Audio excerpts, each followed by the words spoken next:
जाने में तो लोग ऐसे घबराते थे जैसे कि अयोध्या जाने से न जाने क्या हो जाएगा। लेकिन आज आपने देखा होगा पर्व और त्योहार कितने शांतिपूर्ण तरीके से संपन्न हो रहे हैं। कोई दंगा नहीं। 4.5 वर्ष में कोई दंगा देखा? कोई दंगा नहीं। प्रदेश के अंदर 4.5 वर्ष के अंदर आपने देखा होगा कोई आतंकी वारदात, बड़े बड़े आयोजन हुए, प्रयागराज में कुंभ हुआ, लोकसभा का चुनाव हुआ, अभी हाल ही में पंचायत चुनाव हुए। मैं देख रहा था हमारे सभी ब्लॉक प्रमुखगण आए हैं, जिला पंचायत के अध्यक्ष आए हैं। आपने भारतीय जनता पार्टी को जिला पंचायत अध्यक्ष और तमाम ब्लॉक प्रमुख जितवाए हैं, इसके लिए मैं आप सबको बधाई देता हूं और धन्यवाद भी देता हूं। लेकिन भाइयों बहनों, बड़े से बड़े आयोजन हो रहे हैं, कोई दंगा नहीं, कोई फसाद नहीं, कोई कर्फ्यू नहीं, कोई रोक नहीं। आप दीपावली मनाइए, आनंद के साथ मनाइए। आप होली मनाइए, आनंद के साथ मनाइए। पर्व और त्योहार आनंद के साथ मनाइए। और कावड़ यात्रा में भी शानदार तरीके से भगवान शिव का भजन गाते हुए कावड़ यात्रा भी निकालिए। कोई रोक टोक नहीं, कोई कर्फ्यू नहीं, कोई फरमान नहीं। और आपकी आस्था के सामने अब तो कोरोना भी पस्त हो गया है। कोरोना ने दुनिया को पस्त किया, आपकी आस्था और आपकी उमंग ने कोरोना को पस्त कर दिया। और इसलिए भाइयों बहनों, क्योंकि सरकार का पहले दिन से था, एक ही संकल्प था, अपराध और अपराधियों के प्रति जीरो टॉलरेंस की नीति के तहत कार्य करेंगे। हमने अपराध और अपराधियों के बारे में कोई किसी भी प्रकार की रियायत नहीं दी और दंगाइयों को संदेश दिया, दंगा करोगे 7 पीढ़ियां भरते भरते भरपाई करते करते थक जाएंगी, कभी पूरा नहीं कर पाओगे, इसलिए दंगा करना भूल जाओ। आज किसी पे झूठे मुकदमे नहीं होते, आज विकास के कार्य होते हैं। यही अंतर है। समाजवादी पार्टी की सरकार 12 में आई थी, आते ही दंगे हुए थे। कोसी कला का दंगा, बरेली का दंगा, लखनऊ का दंगा, कानपुर का दंगा, मुजफ्फरनगर का दंगा, हर तीसरे दिन एक नया दंगा। सरकार आई थी, समाजवादी पार्टी की थी, उसने पहला काम किया था, श्री राम जन्मभूमि पर आतंकी हमला करने वाले आतंकवादियों को, मुकदमों को वापस लिया था। लेकिन भाइयों बहनों, हमारी सरकार जब 2017 में आई, हमने सबसे पहला काम किया, बहन और बेटियों की सुरक्षा के लिए एंटी रोमियो स्क्वाड का गठन किया। हमने पहला काम किया, किसानों का कर्ज माफ किया। 86 लाख किसानों का 36,000 करोड़ रुपए का कर्ज माफ किया। हमारी सरकार ने कार्य किया और वह कार्य किया था, हमारी सरकार ने अवैध बूचड़खानों को बंद करके हमारी सरकार ने निराश्रित गौ आश्रय स्थलों की स्थापना की कार्रवाई को आगे बढ़ाने का कार्य किया। जब भाइयों बहनों सरकार की नीयत साफ होती है, सोच ईमानदार होती है, तो काम भी दमदार होता है। यानी नीयत साफ होती है, सोच ईमानदार होती है, तो काम भी दमदार होता है। और ये दमदार कार्य आज प्रदेश के अंदर आपको दिखाई दे रहा होगा। जहां पर भारतीय जनता पार्टी के विधायक हैं, वे मेहनत करके नई नई योजनाओं को लेकर के आ जाते हैं। कोई पॉलिटेक्निक बनाता है, कोई डिग्री कॉलेज बनाता है, कोई इंटर कॉलेज बनाता है, कोई मेडिकल कॉलेज बनाता है, कोई हॉस्पिटल लेकर के आता है, कोई आईटीआई और स्किल डेवलपमेंट का सेंटर लेके आता है, कोई उद्योग लेकर के आता है, कोई पर्यटन केंद्र के रूप में विकसित करने के लिए पैसा लेके आता है। जहां पर भारतीय जनता पार्टी के सरकार में कोई विधायक नहीं, भाइयों बहनों, वहां पर सपा, बसपा, कांग्रेस के विधायकों में विकास के प्रति रुचि है ही नहीं। वे तो केवल अपने आप तक सीमित हैं। उनके लिए प्रदेश परिवार नहीं है, उनके लिए अपना और अपना परिवार ही प्रदेश है, उससे बाहर सोच ही नहीं है। और भारतीय जनता पार्टी के लिए, प्रधानमंत्री मोदी जी के लिए पूरा भारत परिवार है और हमारे लिए पूरा उत्तर प्रदेश की 25 करोड़ जनता ही परिवार है। उन सबके कल्याण के लिए कार्य करना, उन सबके उत्थान के लिए कार्य करना और उन सबके खुशहाली के लिए कार्य करना। इसलिए विकास की इन परियोजनाओं को एक एक करके आगे बढ़ाने का कार्य हुआ है। याद करिए, हुदहुद चक्रवात आया था 2015 में और भाइयों बहनों, अप्रैल 2015 में चक्रवात आने के बाद मार्च 2017 तक किसानों का उसका मुआवजा नहीं मिल पाया था। पिछले महीने अतिवृष्टि हुई थी 17 से 19 अक्टूबर के बीच। आज है 9 नवंबर। अब तक हम 5.5 लाख किसानों को उनकी फसल का नुकसान का मुआवजा बांट चुके हैं और हर जिला प्रशासन से कह चुके हैं, जहां भी अन्नदाता किसानों को नुकसान हुआ है उसका तत्काल आकलन करके प्रदेश में भेजो और तत्काल किसानों के खातों में पैसे भेज दो। आपने देखा होगा, पहले आपदा में जन धन की हानि होती थी, कोई पूछता नहीं था। महीनों वर्षों तक गरीब को कोई नहीं पूछता था, किसान को कोई नहीं पूछता था, बटाईदार को कोई नहीं पूछता था। आज दुर्भाग्य से कहीं कोई आपदा आई, कोई जनहानि हुई, अगले 24 घंटे के अंदर हमारा विधायक, हमारा सांसद, जिला प्रशासन उस गरीब परिवार के पास सहायता लेकर के, चेक लेकर के पहुंच जाता है कि भाइयों, ये आपका प्रदेश सरकार ने ये मुआवजा इसके लिए उपलब्ध करवाया है। आपने देखा होगा 2017 के पहले किसानों से क्रय नहीं होता था, आड़ती हावी थे। 2017 के बाद किसानों से सीधे क्रय किया जा रहा है। 2017 के पहले गन्ना किसानों का 7 वर्षों का गन्ना मूल्य बकाया था और इस समय हमारी सरकार ने 1,45,000 करोड़ रुपए का गन्ना मूल्य का भुगतान गन्ना किसानों के खाते में कर दिया है।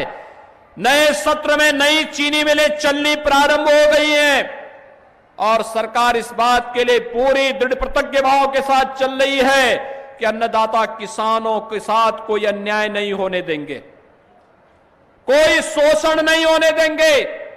धान क्रय केंद्रों को तेजी के साथ विगत वर्ष की तुलना में ज्यादा क्रय केंद्र बनाने के लिए कहा गया है और स्पष्ट चेतावनी दी गई है कि अगर किसान की कोई शिकायत आई तो फिर उस समय जवाबदेही तय करेंगे जो भी जिम्मेदार होगा। पहले नौजवानों के लिए नौकरी के लिए कोई सरकारी नौकरी निकलती थी, एक खानदान वसूली के लिए निकल पड़ता था और उस खानदान में तो महाभारत के सभी रिश्ते थे। काका भी थे, चाचा भी थे, नाना भी थे, मामा भी थे, भांजे भी थे, भतीजे भी थे, बबुआ भी था और बुआ भी थी। ये सभी रिश्ते थे और वे सब वसूली के लिए निकल पड़ते थे। एक गरीब बेचारा जिंदगी भर की कमाई का पैसा बेटे की नौकरी के लिए देता था, न्यायालय स्टे कर देता था, पैसा भी गया, नौकरी भी नहीं मिली। लेकिन 4.5 वर्ष के दौरान भाइयों बहनों, उत्तर प्रदेश के 4.5 लाख नौजवानों को सरकारी नौकरी हमारी सरकार ने दिया है। आप अपने अगल बगल देख रहे होंगे, जितनी महिला आरक्षी भर्ती है ना, ये सभी 2017 के बाद ज्यादातर भर्ती हुई है और ये तब भर्ती हुई जब हम लोगों ने कहा कि कम से कम 20% महिलाएं और बालिकाएं भर्ती होनी चाहिए, जो कम से कम मजनूओं को ठीक तो कर सकेंगी। और आज आप देख रहे होंगे मिशन शक्ति के फेज 3 में इनके द्वारा बेहतरीन कार्य किया जा रहा है।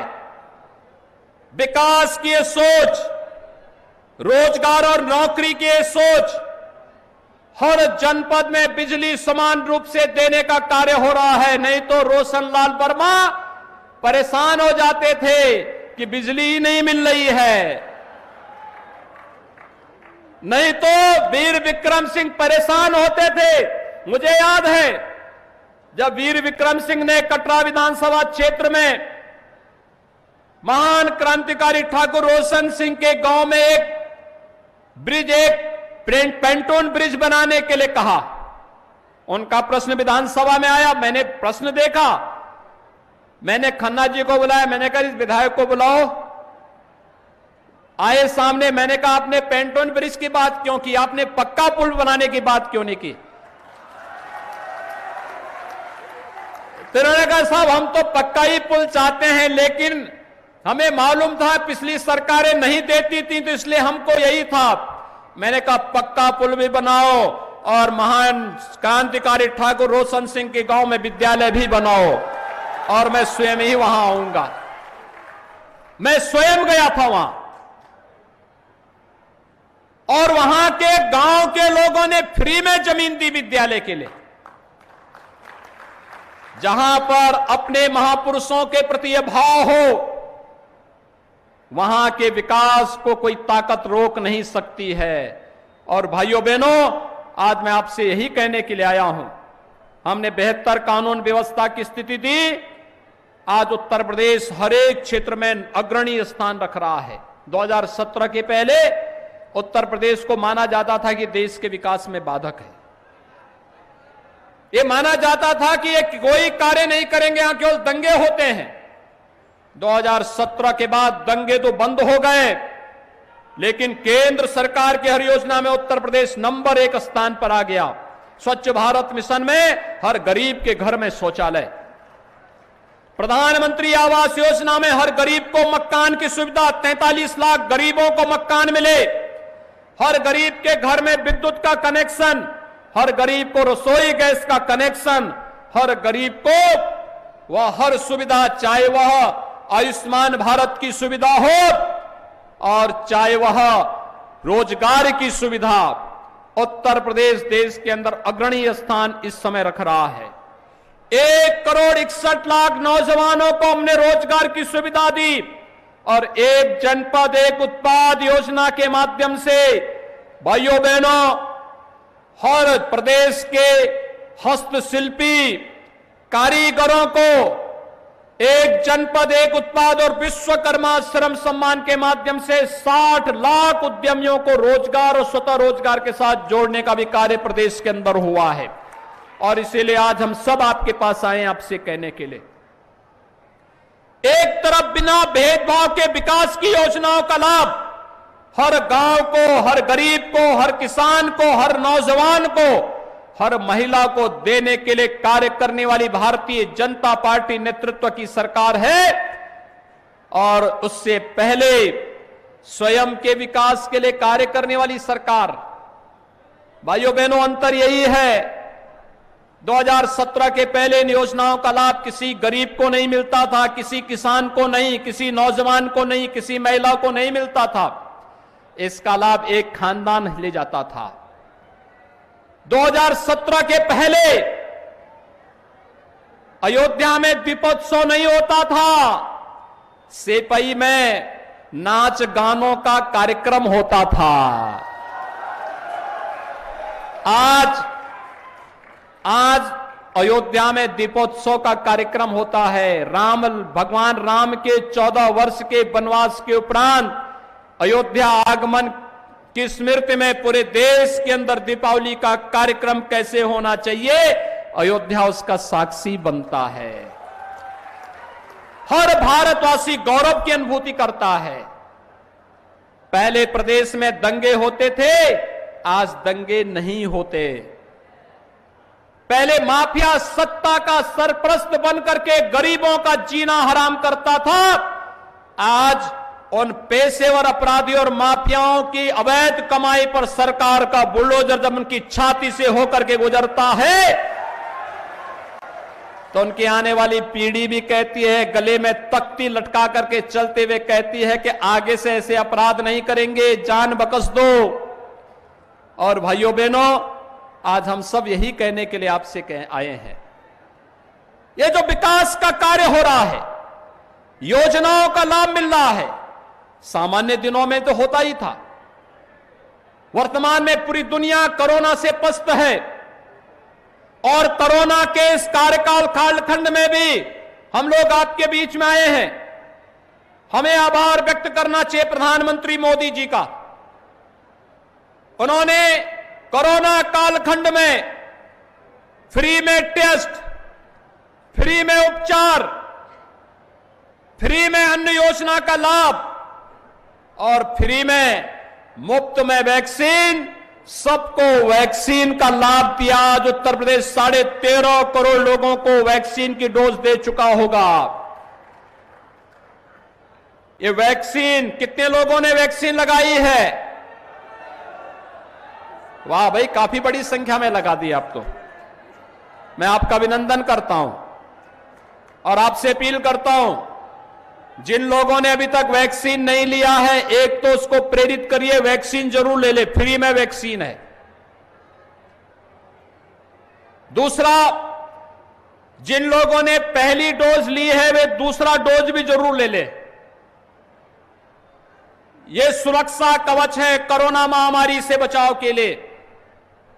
प्रधानमंत्री मोदी जी ने 2020 में 7 महीने तक, 2021 में 8 महीने तक फ्री में राशन दिया है।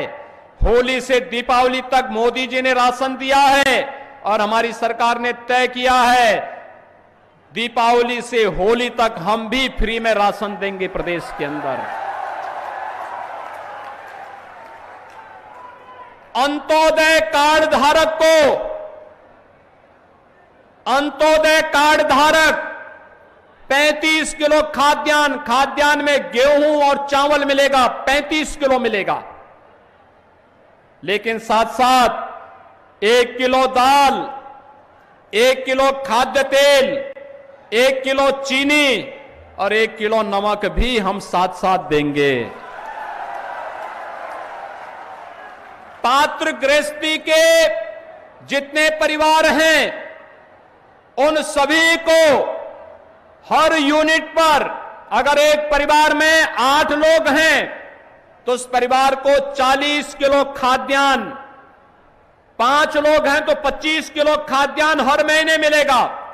1 किलो दाल भी देंगे, 1 किलो खाद्य तेल भी देंगे, 1 किलो नमक भी उस परिवार को उपलब्ध करवाएंगे। 15 करोड़ लोगों को होली तक फ्री में राशन की सुविधा भी सरकार उपलब्ध कराने की घोषणा कर चुकी है। अगले महीने से हर व्यक्ति राशन की दुकान में जाकर के अपना खाद्यान्न जरूर ले ले।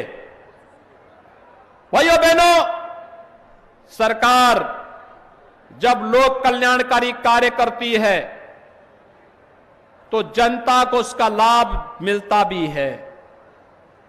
जब सरकार की सोच विकास की होती है तो अब विकास का लाभ दिखता भी है।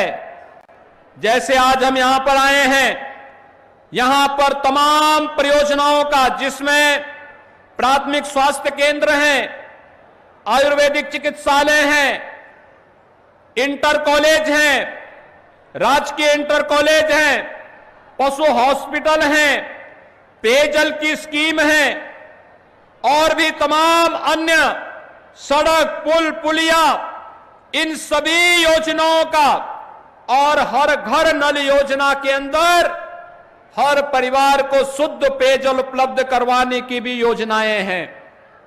ये तो 270 करोड़ रुपए की योजनाएं जो इन 3 विधानसभा क्षेत्रों में दी जा रही हैं, ये तो वे योजनाएं हैं जो हमारे विधायक और सांसद के द्वारा लोकार्पित करने के बाद भी जो बच गई थी उन योजनाओं में जो अभी हाल ही में पूरी हुई हैं, हमने अगर शिलान्यास किया है तो लोकार्पण भी करने के लिए आते हैं। और इसीलिए आज हम सब आपके पास आए हैं आपसे कहने के लिए कि भाइयों बहनों, हम सब वर्तमान में जिस महत्वपूर्ण स्थिति में कार्य कर रहे हैं, उत्तर प्रदेश आज देश का प्रगतिशील राज्यों में अग्रणी भूमिका के साथ कार्य कर रहा है और शाहजहांपुर तो विकास की प्रक्रिया के साथ तेजी के साथ आगे बढ़ा है। हमारी सरकार में दो मंत्री हैं, खन्ना जी भी हैं, जितिन प्रसाद जी भी हैं, और दोनों लोग कार्य कर रहे हैं। और अब तो गंगा एक्सप्रेस वे भी आपके शाहजहांपुर होते हुए आने जा रही है। यानी अगर आपको प्रयागराज में कुंभ में स्नान करने के लिए जाना होगा तो शाहजहांपुर से मात्र 3-3.5 घंटे में आप प्रयागराज पहुंच जाएंगे जब गंगा एक्सप्रेसवे बन जाएगी। औद्योगिक क्लस्टर भी उसमें बनाएंगे।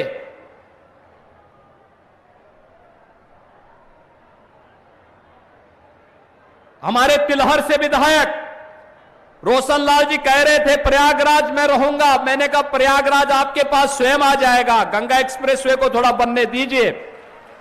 और भाइयों बहनों, आज जब हम लोग जलालाबाद विधानसभा क्षेत्र में आए हैं, मैं अपील करना चाहूंगा जलालाबाद विधानसभा क्षेत्र के सभी नागरिकों का,